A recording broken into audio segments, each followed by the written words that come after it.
effectivement, je vais vous présenter, parler de l'OPT et se focaliser effectivement sur les aspects, je dirais, de développement durable, d'énergie, etc. Donc on fait vraiment une présentation assez orientée, effectivement. Il y aurait beaucoup de choses à dire sur l'OPT, mais c'est vraiment le cœur du sujet. Alors, en quelques secondes pratiquement, donc déjà je vous citais ce que c'est que l'OPT. Vous rappelez que c'est aujourd'hui 120 centraux, une quinzaine supplémentaires depuis fin 2010, la quasi-totalité équipée en haut débit, je crois qu'il en reste 2 ou 3 qui ne sont pas encore équipés en ADSL. 118 pylônes, donc pour faire les liaisons intercentraux. 260 sites mobiles à peu près aujourd'hui, donc 2G, 3G, qui font à la fois de la voix et de l'Internet haut débit. Des dorsales de fibres terrestres enterrées, environ 700 km. Bien sûr, et les fameux câbles sous-marins. Alors vous connaissez tous Gondwana qui va à Sydney. Peut-être certains ignorent le nom de Pico, qui est un autre câble qui part de Pointigny et qui va rejoindre Ouvéa et Lifou. 2 points de présence sur notre Starly pour nous connecter à l'Internet mondial. Alors ça donne ça sur cette carte. Donc vous voyez qu'on a effectivement une répartition... on commence à voir, grâce au développement du mobile, finalement, à la fois on peut deviner les transversales, les grands axes routiers et les tribus, et tout ça va s'accentuer, puisque vous verrez tout à l'heure le plan de déploiement supplémentaire des réseaux mobiles.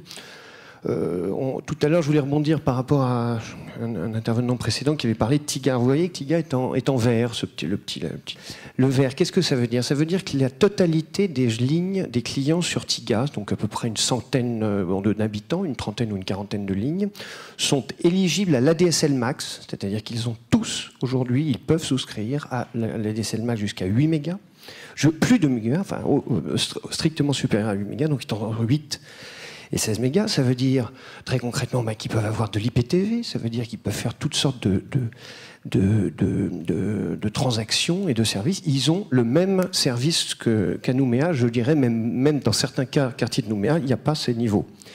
Et alors c'est vert parce qu'il y a aussi la 3G et la 2G, c'est-à-dire que 100% de la population de Tiga, et je dirais même 100%, sauf peut-être quelques grottes s'il y en a à Tiga, vous n'aurez peut-être pas la 3G, mais 100% du territoire de Tiga, y compris le proche lagon, le rayon d'une cellule va être, on va dire, d'environ 5 km, donc est éligible à la 3G. C'est-à-dire que vous pouvez, avec un téléphone, vous faites de l'Internet mobile à la demande, vous envoyez un petit SMS à 100 francs et vous avez l'Internet. Donc voilà.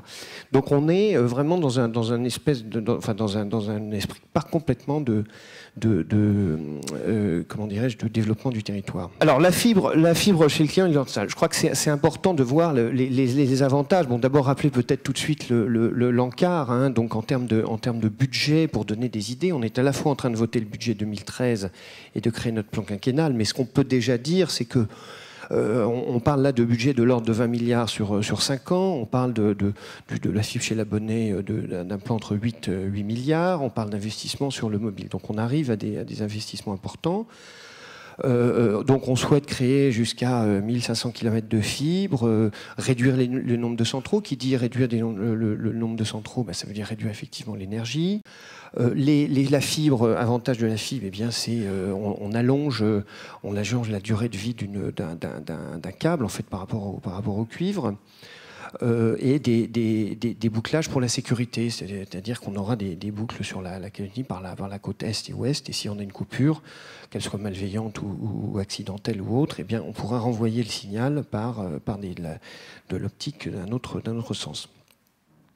Bon, qu'est-ce que ça veut dire? Ça veut dire effectivement des déplacements, moins de déplacements d'équipe sur le terrain, donc moins d'essence, moins de consommation, moins de réduction des CO2, moins de travaux de maintenance, plus de fiabilité pour les usages nécessaires, parce qu'effectivement, pour parler encore de la télémédecine, effectivement, si vous voulez observer quelqu'un qui est malade ou étendu par terre à distance, il ne faut pas que ça coupe au moment où vous êtes en train de regarder. Et puis toutes sortes de supervision. Je crois que pour rejoindre également aussi, on est un petit peu comme les réseaux EEC et les électriciens, les énergéticiens, tout ce qui va être supervision pour pouvoir intervenir au bon moment. Alors c'est vraiment quelque chose d'important. Donc là j'ai mis deux petits mots-clés, là, ce qu'on appelle QoS et QoE. QoS c'est la quality de service, donc là on va regarder les indicateurs centraux du réseau. Et QoE c'est la quality of experience, et là on va prendre des sondes externes, c'est-à-dire que c'est pas parce que le réseau nous dit que tout fonctionne bien que finalement l'appel passe. Donc on a des sondes qui font un appel comme si c'était un client et qui vérifient. Et ça arrive malheureusement de temps à autre. Pilotage des consommations d'énergie, le niveau d'essence ou de fuel dans les groupes électrogènes, etc., etc. Donc ça va nous permettre effectivement de réduire les énergies, la consommation d'énergie.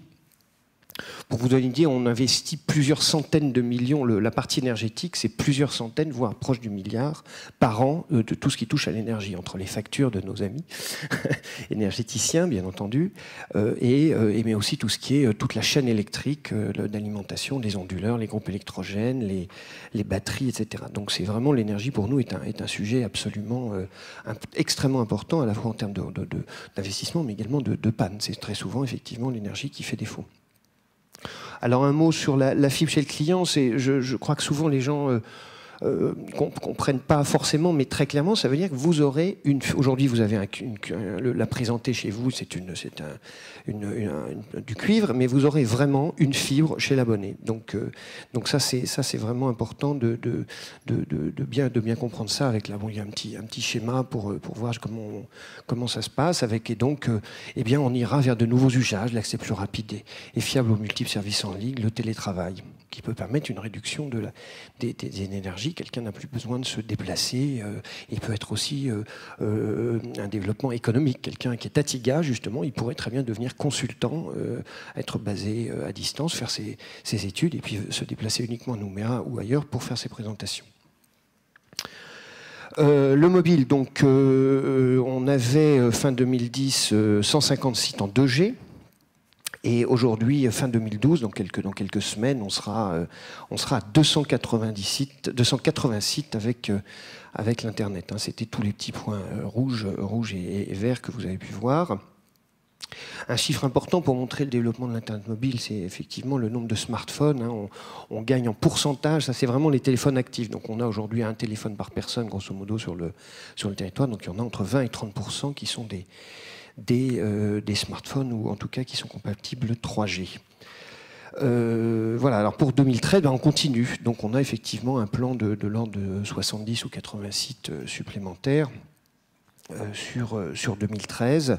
Donc c'est à la fois effectivement dans les tribus. Je pense que vous connaissez peut-être certains Verjengen quand vous venez vers le sud, vous tournez à gauche à un moment donné, et vous avez les tribus de Wayaget, Tiendanit, etc., qui ont des dizaines de kilomètres de pistes. Alors certaines l'ont déjà, Tiendanit est déjà équipé en mobile, mais Wayaget qui est à 50 km, pas encore. Mais ça va venir. On a environ, avant la fin janvier 2013, on aura une vingtaine de tribus couvertes et qui sont actuellement extrêmement éloignées. Donc ça, c'est pour la partie développement du territoire, égalité du service, le même service pour tous sur tout le territoire. Mais par contre, effectivement aussi la densification sur Nouméa, car malheureusement, vous le savez, il y a encore des zones, je crois tout le monde le constate, qu'il y a des petites zones qui peuvent ne pas être couvertes à Nouméa, donc il faut mettre plus de sites. Introduction de la 4G, donc là des débits effectivement très, très importants. Alors, après tout ce qui est sécurité, qualité, durabilité, effectivement, la fibre optique, c'est vraiment une techno d'avenir. Donc, les fibres, ça se conserve plus longtemps. Il y a les mêmes débits pour tout le monde. Il y a des débits plus fiables, ça consomme moins. Je voulais juste citer un chiffre intéressant sur une connexion. Quand vous avez l'ADSL en centrale, ça consomme au niveau de 2 à 3 watts par port. Donc, ça veut dire que si vous avez un châssis avec 1000 clients, c'est comme si vous aviez un aspirateur qui chauffe dans le central en permanence, 3 kilowatts. Donc voilà. Donc c'est extrêmement important. Et avec les systèmes fibre optique, on espère, les constructeurs travaillent, ils pensent gagner un facteur 100 C'est-à-dire que là où vous aviez 3 kW, ben, vous aurez peut-être 30 watts, une petite loupiote. Donc ça donne l'importance. Et comme on aura moins de centraux, ben, on fera certainement, je pense que même si les constructeurs arrivent à un facteur 50 ou 10, ben, comme on aura réduit le nombre de centraux, on va vraiment diviser de façon absolument colossale nos électricités. Hein. Un site, par exemple, qui concerne par exemple les sites mobiles, c'est pareil. Hein. Un site mobile, c'est entre 3 et 4 ou 10 kW par site. Donc, eh bien, c'est donc l'équivalent de... Vous savez, les familles sont aujourd'hui, un appartement standard, c'est peut-être 3 kW, vous direz, si c'est la puissance disponible. Donc, c'est comme si vous aviez 4 familles qui utilisent en permanence la puissance totale de leur alimentation.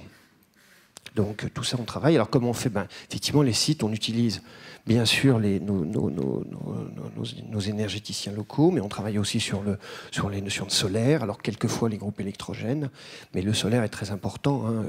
On a, pour l'anecdote, on a créé, là on est en phase d'installer sur l'îlot tout petit qui se trouve sur la côte oubliée au sud de Thiou, devant les bois indiques, on l'a fait exclusivement en hélicoptère.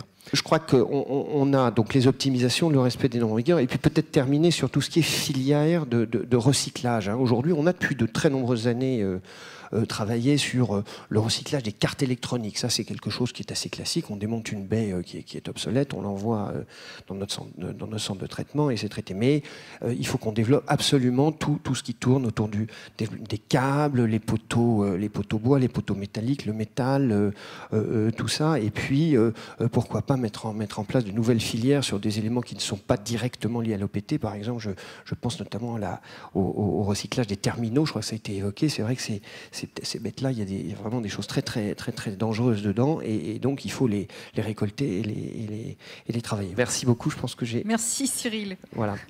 Pour cette présentation.